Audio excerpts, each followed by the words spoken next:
you who haven't met me. I believe I know most of you. It gives me great pleasure to welcome everyone here this evening. We have a small program. We're keeping it short and special. And then we will have the viewing of the Torah. And afterwards, the Sephardic foods will be in the Levy Hall. And I'm the chair of the Levy Family Exhibit Center. And Aaron is the founder of the Rhodes Museum in Rhodes. He has had this exhibit here in the exhibit halls since September. And it will stay here until this September. The Torah, the 800-year-old Sefer Torah, will be going on tour throughout the United States to various places. But Aaron will bring it in at certain times only by appointment for viewing. So we're saying goodbye, but we're not. You don't say goodbye to a Torah. It's just, you don't. But we are blessed to have Aaron to bring this here, to share this with our community. And now I would like to thank the committee who helped put this together. And believe you me, they worked hard. This was easy for me. All I did was kind of oversee it, and I probably bugged them. Is this done? Is that done? And so forth. They're probably like, Sandy, leave me alone.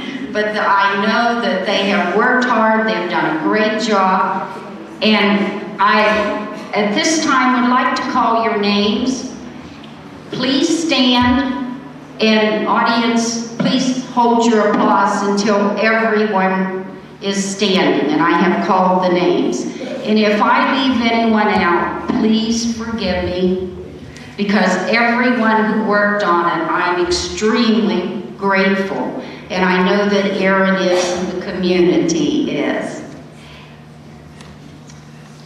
Okay, Selma and Michelle Jaffe.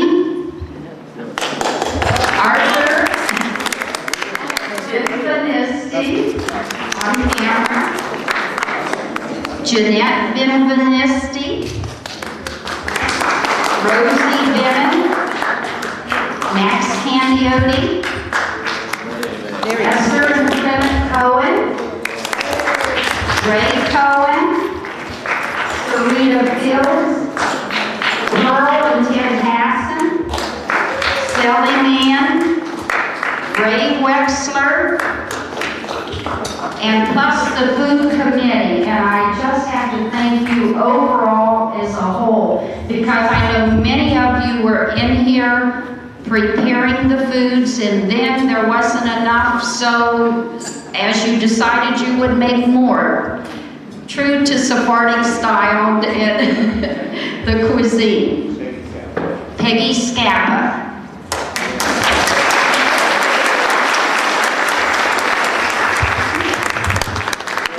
I would like to acknowledge some special guests that we do have. We have Dr. Gil Graff, who is the director of the Bureau of Jewish Executive Director, with us this evening, his wife Robin, and also some special guests that came especially for this evening. I'm looking for them, and they went out of their way to be here. Cantor Stein and Kelly Stein, and Cantor Stein is the Cantor. Yes, thank you. It's Woodland Hills, right? Woodland Hills, yes. Woodland Hills, and he also will be leaving here shortly to go to a concert that he's giving at the Gene Autry Hotel. Thank you for coming. And now it gives me great pleasure to introduce your Master of Ceremonies, Neil Chef. Would you come up, please?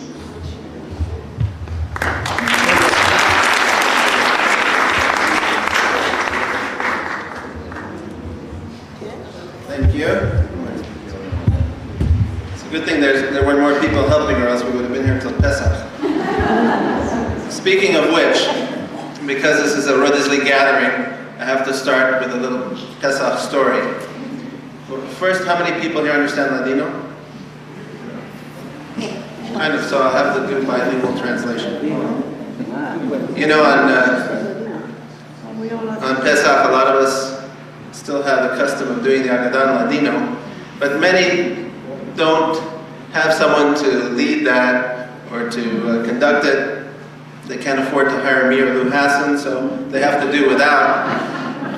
And there was a young newlywed couple that came around to their first Pesach, and the wife was used to having the Agadan Ladino, so she knew her husband didn't know how to do it. So she told him, go to the synagogue and see if you Vazabushkaru Musafir, find someone to come and join us. The husband went, and he sat around and looked around, and finally, after everyone left, saw one poor guy in the back. So he said, Buirum, venga para Pesach. Come and have Pesach with us. And the guy said, no, así vivas tú. Come with us. Okay, so he brought the man home. They sat down at the table, and the husband was really proud of his accomplishment. He did what his wife had told him. And he sat down, gave the book to the guest, said, Bechavod. No, Bechavod Balabayit, the master of the house. Please. No, Bechavod. No, Bechavod Ati. No, Bechavod Ati. The wife saw what was going on. She took the book and said, Déjame mildad. ¿Cuánto fue demodada la noche la esta más que todas las noches? Why is this night different from all other nights? Que todas las noches tenemos un jamón en la mesa, esta noche todos. Every other night we have one jamón, one idiot at the table, tonight too. I hope you have a good Pesach too.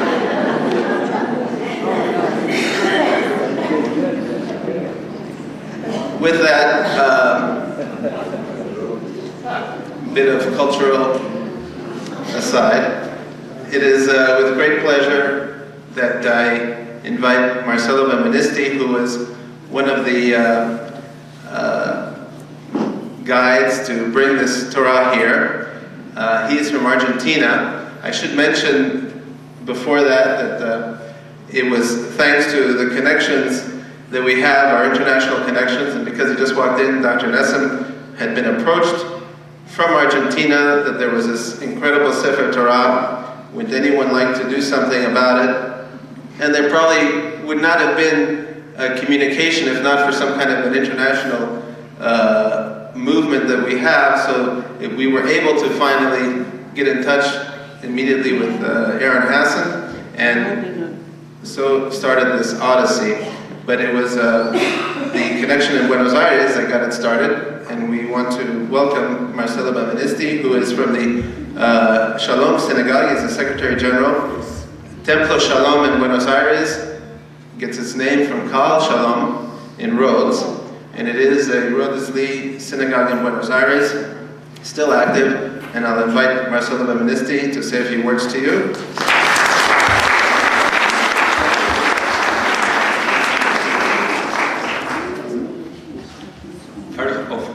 Excuse me, my English is not so good.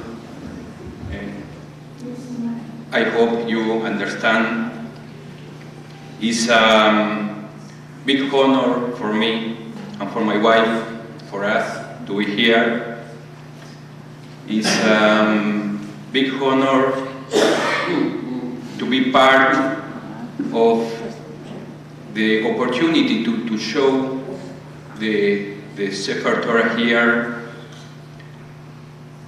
Is very honor for me and for my community, the Keilah Shalom, to be part of this exhibit.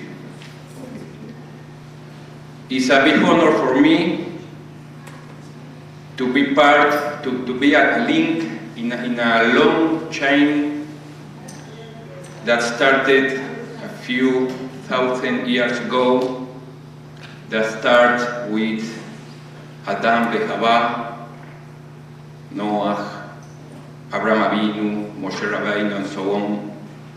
The same chain of Theodor Herzl, Golda Meir, Yitzhak Rabin. The same chain where you are, where I am, is really, really very important to be part of this line, to go together in the same way. In fact, I want to thank you for your hosting. Thank you, Aaron, for the opportunity to be here. Thank you for your foundation. And thank you for receiving us here. Thank you very much.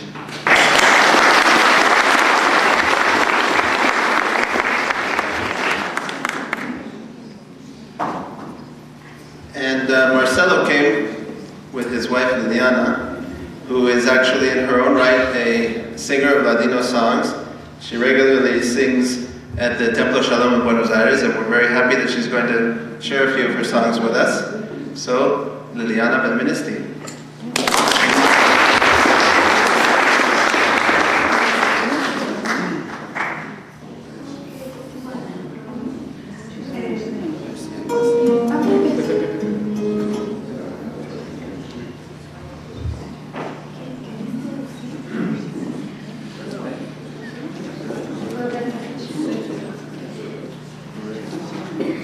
Sorry, yo solo hablo castellano, en español.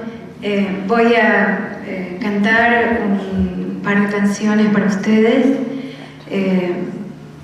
Me gustaría que en el momento en que conozcan la letra y la canción, canten conmigo, porque la idea es que recordemos que estemos juntos en el mismo camino y con las tradiciones de siempre.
¿Se escuchaba bien? Podemos seguir. Voy a cantar ahora una canción bastante conocida, La Sirena en castellano. Y es bastante conocida, me gustaría escucharlos cantar. Do you understand? Yeah.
bandiera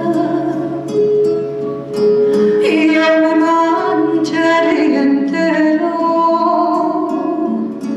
por salvar a tu bandiera.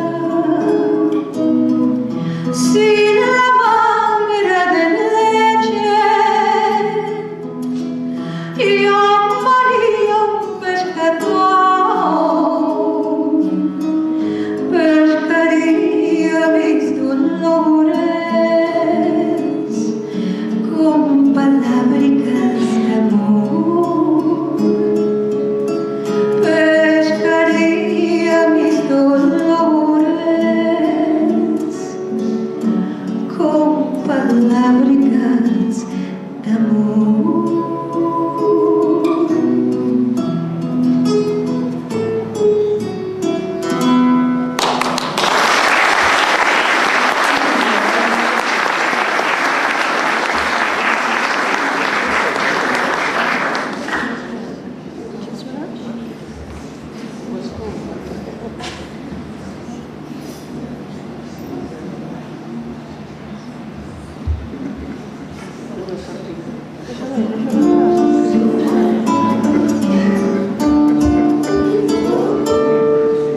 Tu madre cuando te parió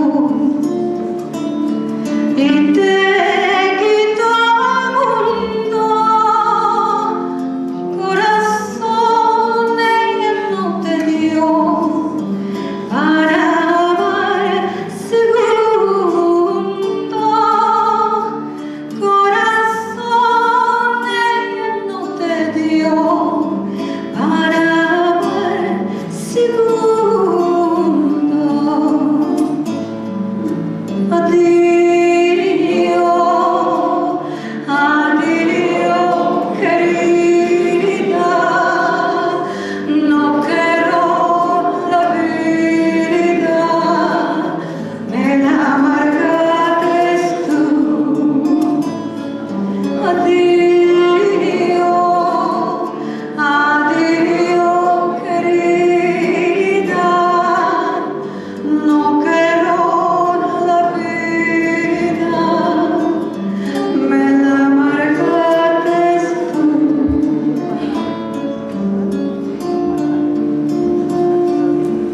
Va, búscate otro amor, abre otras puertas, espera otro heredor, que para mí sos muerta. Espera otro heredor, que para mí sos muerta. Adiós, adiós, querida, no quiero la vida, me la amargaste tú. Adiós, adiós, querida, no quiero la vida, me la amargaste tú.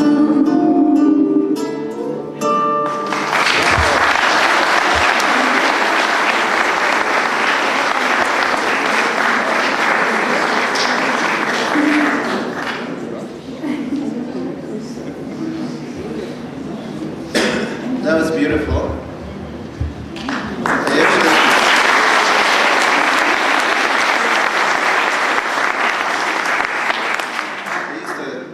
Every time I used to meet a girl, it would take me so easily. I would sing her that song, and it took me so long to get better. You know, it's really fitting that we're in this small chapel. You can't hear me back there, Leon? Viges buena. It's fitting that we're in this chapel because if you look around you, many of the names are of those Rodezlis who have left us. Plaques of all those who came over from the Sephardic Hebrew Center, and it's a small little setting where our thoughts can go back. This time of year would have been an amazing time of year in the island of Rhodes. Getting ready, cleaning, putting everything out, keeping the kids out of all the rooms that were closed for Pesach. It was probably a very stressful time for many of the ladies. In fact, I was just reading recently about, many of you may have known about John Kerry's Jewish ancestry. Great-grandparents were Jewish. And I heard that he actually was thinking about reconverting back to Judaism. And he told his wife about his decision this week. She said, please, wait till after Pesach. Wait and see. In any event, now, how many of you, by the way, were here when we opened this exactly 6 months ago, this exhibit? So there are a lot of new people. At that time, of course, I did mention to you that as any good Rodizli would, never leave home without Abu Dhabi. But since then, my supply has been depleted. But I do know, if you keep it to yourself, that Clement Cohn has a very good shipment. If you want to invite him over, I think $5 a pound. Aaron Hassan has made an incredible gift by keeping this heritage alive, at least in the artifacts that we have. You're delivering already? Yes. In the artifacts that he has collected, the words that he has put down. For those of you who haven't seen the exhibit, you will see shortly that really chronicles an incredible journey, an incredible experience, a Sephardic experience. And the Sefer is only a culmination, a jewel on top of this experience that he's been able to show photographically with many of the items that lots of your families here have donated. And it is really a labor of love. On the island of Rhodes, thousands of tourists come year-round, and they stop in to see what remains of the old Jewish community of Rhodes. And there Aaron has made it a very difficult task, but he's still working on keeping a museum so that people can learn what of the Jews' lives were like in Rhodes before the Second World War, where many Jews around the world had no idea that such a Jewish community existed. At the same time, ours is not a culture for the museum alone. And if we leave here thinking that it will remain in a museum, then the work that all our ancestors did to preserve this beautiful culture will have stopped with our generation. So what Aaron is doing, I think, should be not to look back and remember, but an inspiration for continuing on in the future with your children and grandchildren. And so in that way, he's performing a great mitzvah. So please give a very big hand to Aaron Hassan.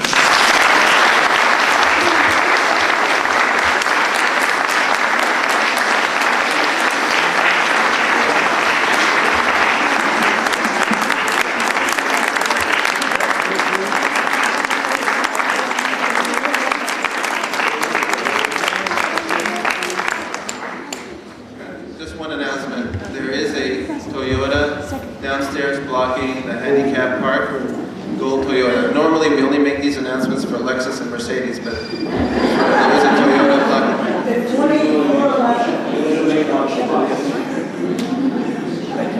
Thanks all for coming today, and it's been a pleasure to be a part of it. Okay.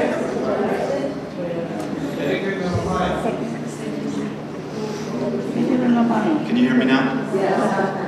No? Okay.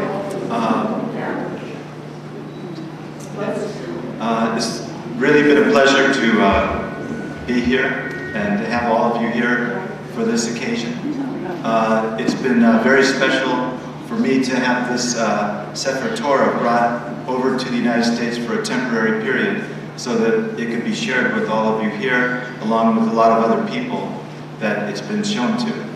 Someone asked me before the event here today, can you remind us how the Torah came to Los Angeles? And as it's already been explained, Marcelo Benveniste, who you saw a few minutes ago, brought it physically up, but it was actually through the connection of Dr. Jose Nassim, who I'm happy that you're here today, so that you can see how it's being shared with the people of Los Angeles and the United States. So thank you for that connection to inform me that this is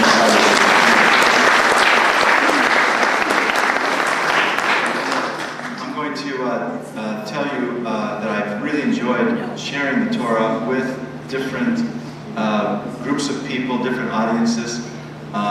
Particularly, I've enjoyed sharing it with the kids, the students, the Talmud Torahs in Portland, Oregon, and here in Los Angeles. With the kids is kind of been a fun thing for me, and I can see why it must be great to be a teacher, because you get that gratification when the kids have that interest to learn and ask questions. Sometimes it's embarrassing for the person talking or telling the story, but I'll give you an example. I was explaining that this Torah is about 800 years old, and it was made at the time of Maimonides in Spain and Portugal. And so later on, during the question and answer period, someone would say, they'd all raise their hands with different questions, but someone would say, well, did Maimonides write this Torah, or did he read from this? And I just didn't know the answer, and I just said, he may have been the writer or the reader of this Torah. It's a possibility. Then someone else would raise their hand, and they would say something like, oh, they would notice that the scroll is very special. It's rolled open, not like a book with pages, but it's rolled open. So somebody would say to me, when it's rolled open all the way, how long is the Torah? Again, I didn't know the answer to that, so, but I did find out later. Because in case somebody would ask me again, do you want to take a guess at how long is this? Let's say, how many feet? If it was totally open, how many feet would the Torah be? Just anybody want to guess? It's quite unusual. There's 248 columns of text that you will see, and that when it's stretched out from end to end is about 44 yards, which is 130 feet. So if anybody asks me the question next time, I'll be ready. 30 feet is quite long. So like I was telling you, I've been telling people and sharing people a lot of this information, but I've also learned a lot myself. What I'm going to do now is, well, let me preface this by explaining that the rabbi gave a very good background of the Torah, why it's so special, 6 months ago at the inauguration. And as he explained, this Torah, even though it's 800 years old, is the same as all Torahs. They're all written exactly the same. There's different characteristics of style of writing and spacing and the way corrections are made, but every Torah is made the same. So this Torah here that you'll see opened in a few minutes is the same as a Torah that's made today. And that means there's no photocopy machines. It's done with one Torah here with another Torah being written next to it. And so it's copied word per word. One rabbi or Sefer would be reading the word, and the other rabbi or Sefer would be copying the word that was being said. So you're going to be seeing, there's 4 different videos I have. Combined is about 15 minutes. I'm going to first, so this is what I'm going to do now, is show you these 4 videos, and then I'll be turning it back over to the rest of the program. The first video is it's about 2 minutes long of when the Torah came to Los Angeles, and it was on TV on one of the local stations.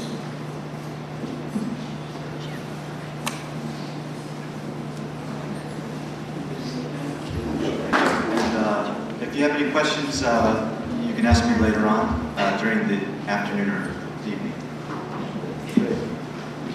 Thank you.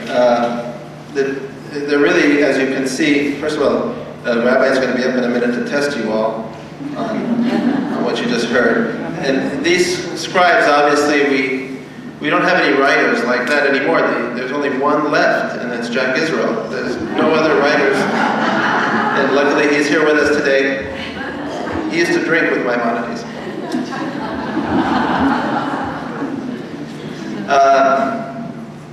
Now we're coming to the end of our program. So I'm sure you're all starting to wonder where the food part is in this Jewish ceremony. It's getting prepared upstairs. So now to bring you to some spiritual closure, Rabbi Daniel Muskila.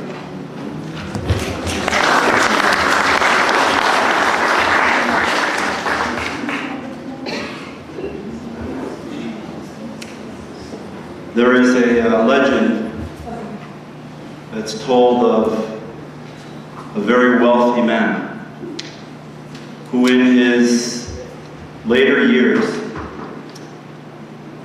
due to the wealth he had accrued, decided he wanted to take a trip around the world and to visit all of the great cultures and civilizations of the past that he had studied when he was in university, even when he was younger in high school, archaeology classes, religion classes. Being a wealthy individual, he hired a personal tour guide and he chartered a private jet. And he decided to fly around the world to various spots of interest.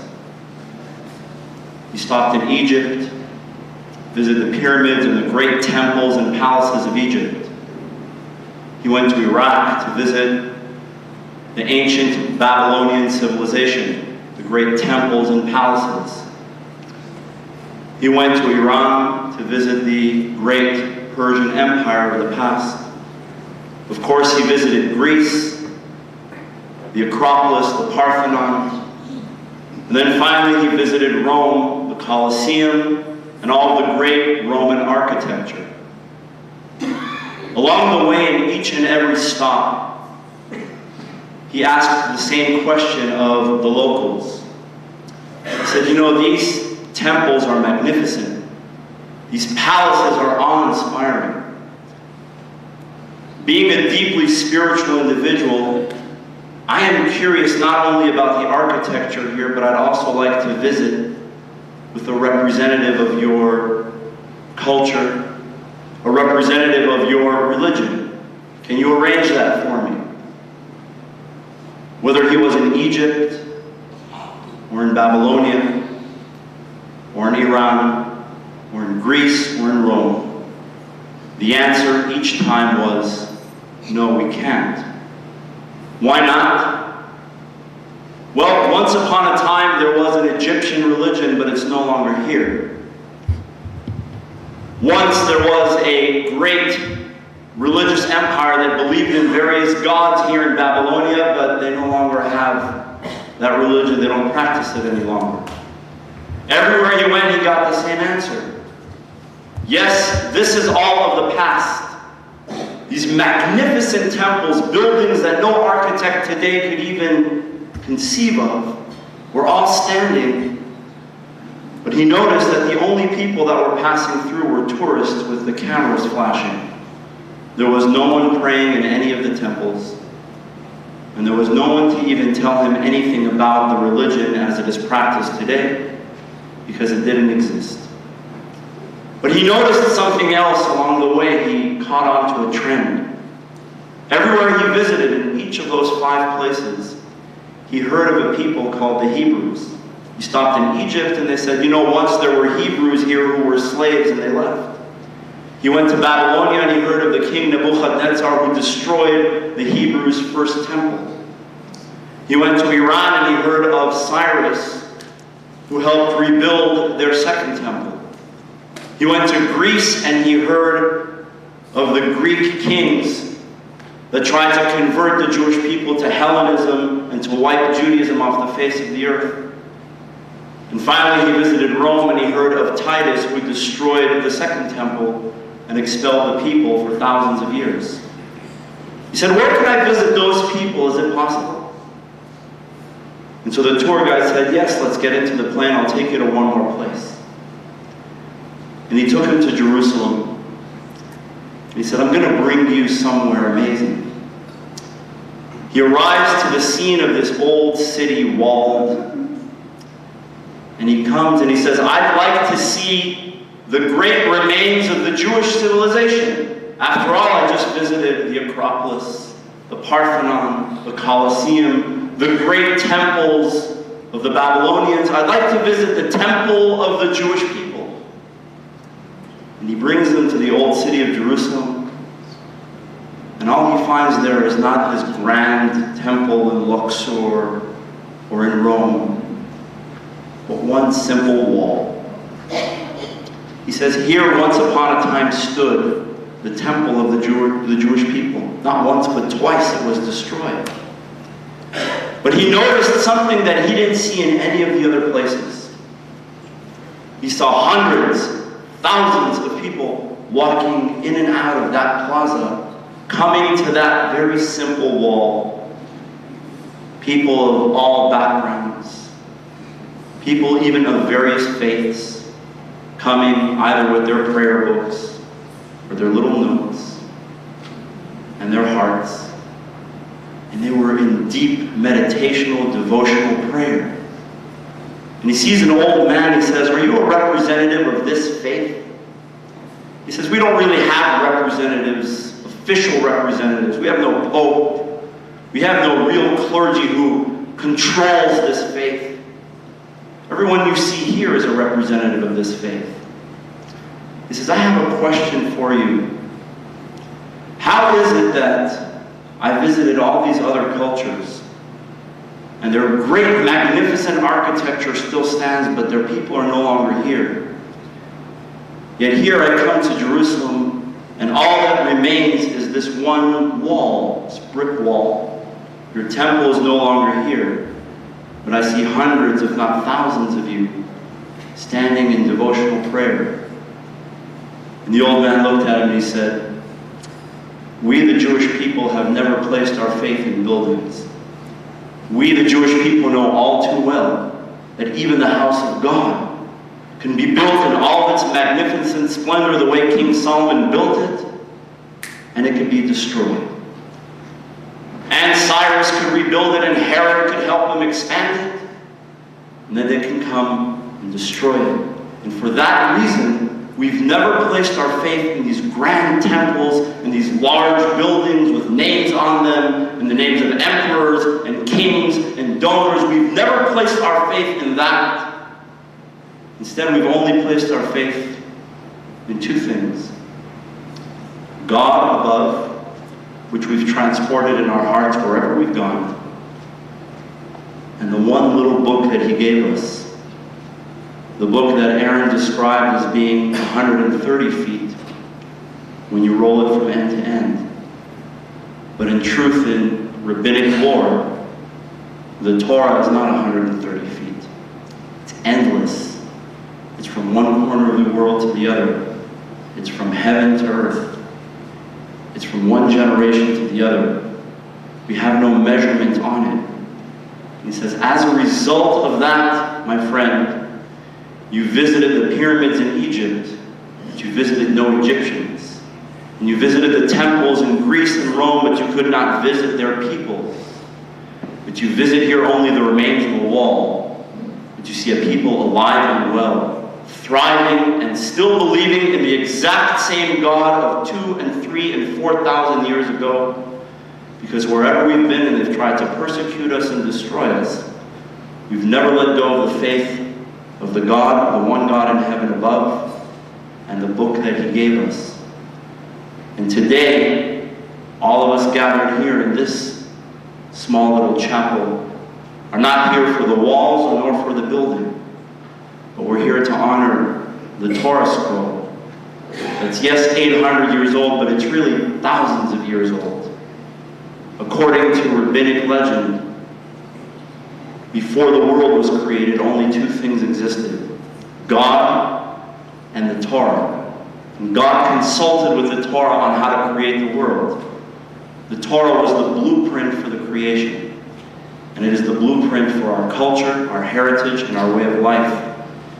And so like Neil said, it's not just about the past. As long as we keep God in our hearts every day, every morning we wake up and we give thanks for the blessing of an extra day. Every morning we give thanks for having not only this beautiful ancient Torah scroll, but the living Torah, which is the light which has guided us through every single generation. And I am sure that even hundreds of years from now, the grandchildren of that very wealthy traveler will take the same trip, and they'll look to Greece and Rome and find only buildings and architecture. But they'll come to Jerusalem, or they'll come here, or they'll come anywhere where there is a Jewish community.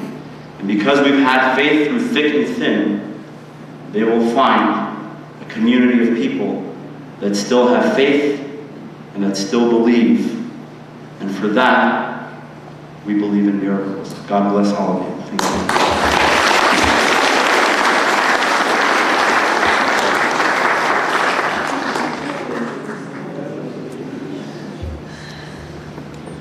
The Torah is kept alive from generation to generation by a handful of select individuals who keep it alive in the community.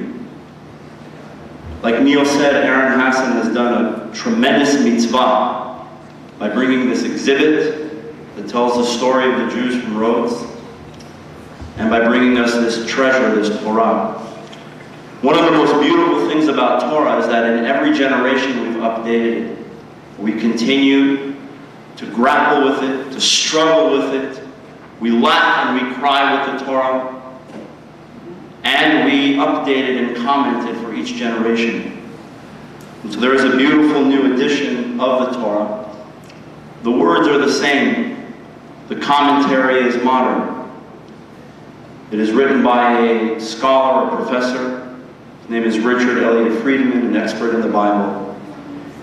And as the rabbi of this community, I've been very proud to have this Torah exhibit here.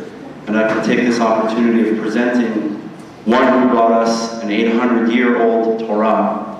I'd like to present to you, Aaron, this brand new modern commentary on the Torah from one generation to the other.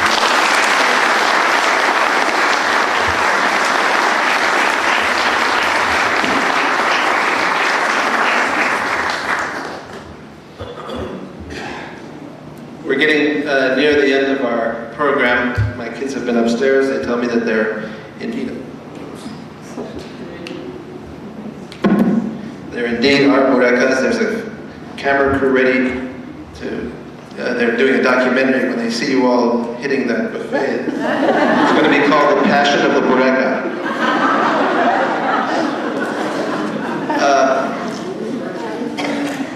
You know, this exhibit that you're going to see on the way upstairs now really did not only take a lot of man-hours and time, but a lot of money.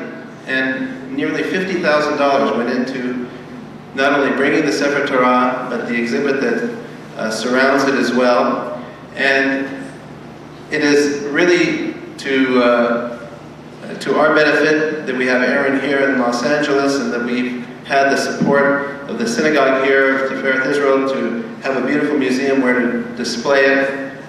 And the exhibit is going to be going up to Seattle.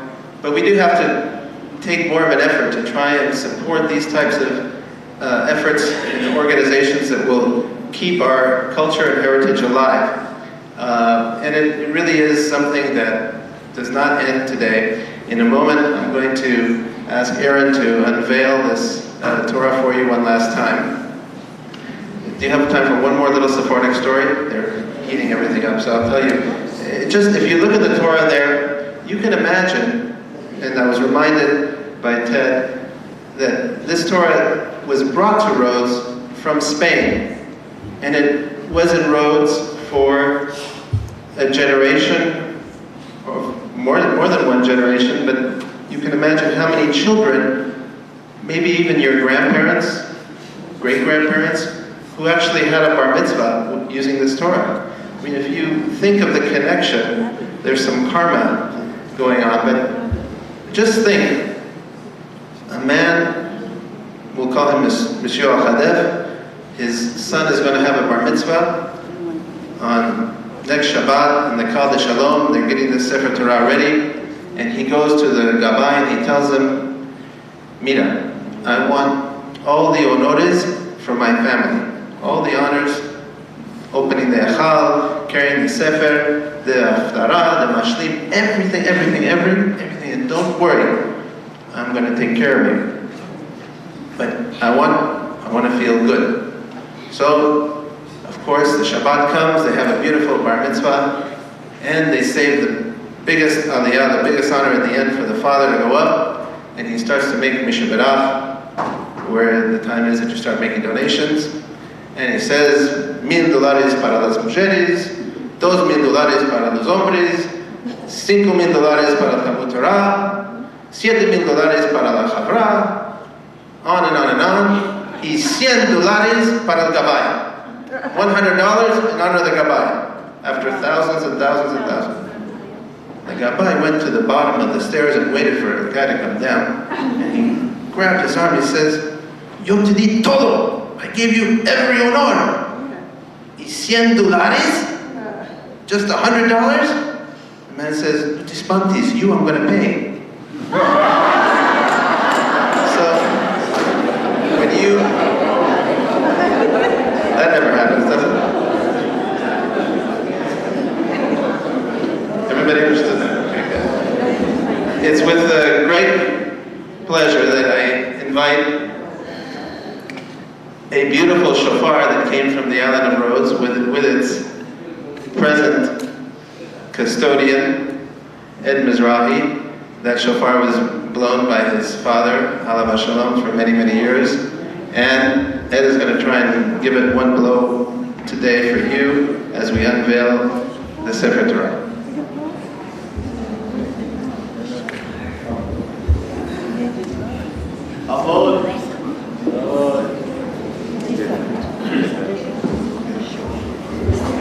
Please rise, it's okay.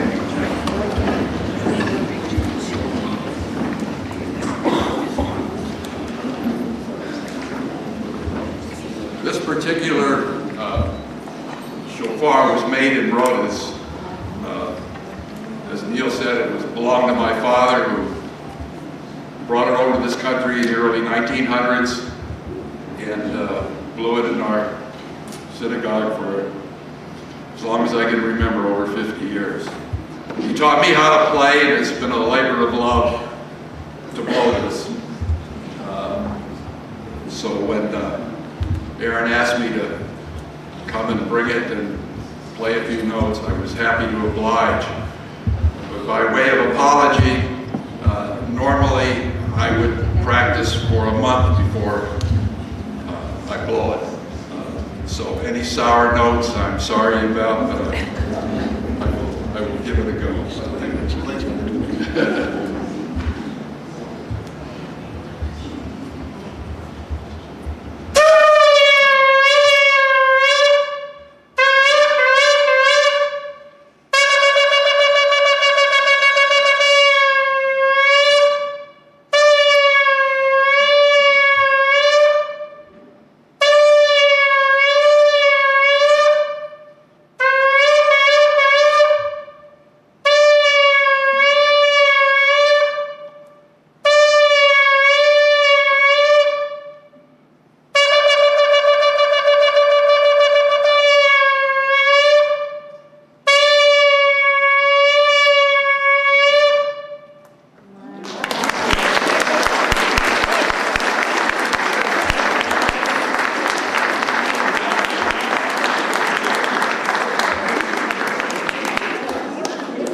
That, I haven't heard that since I think I was 13 years old. That shofar.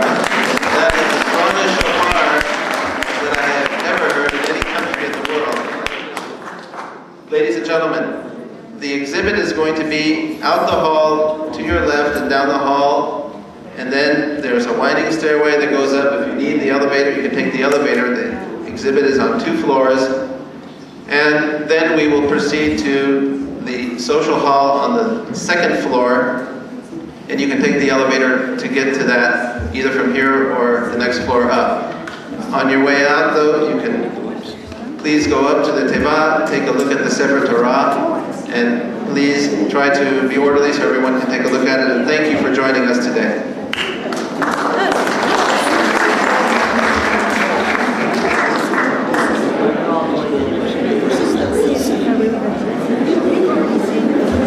For all the hard work you did, the food committee that chairs the entire committee of the program and so forth. We would like to give you a hand. Thank you very, very much.